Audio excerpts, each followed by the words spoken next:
আমি বিশ্বাস করি আগামী যে বাংলাদেশ, সেই বাংলাদেশ সুস্থ সংস্কৃতির চর্চায় আমাদের যে অতীত গৌরব আছে সেই গৌরবগুলোকে টিকিয়ে রাখবে।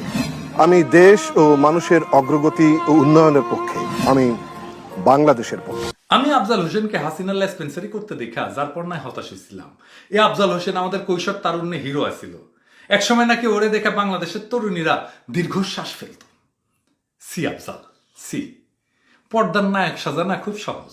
অন্য কেউ সংলাপ লিখে দেয় তো সাজায় দেয় কেউ, ক্যামেরা ধরে কেউ, শুধু স্টাইল করে কথা বলা আর ভাব সুদানো ক্যামেরার সামনে, ওইটা সবাই পারে।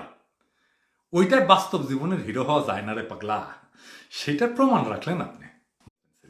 আমি বিশ্বাস করি আগামী যে বাংলাদেশ, সেই বাংলাদেশ সুস্থ সংস্কৃতির চর্চায় আমাদের যে অতীত গৌরব আছে সেই গৌরবগুলো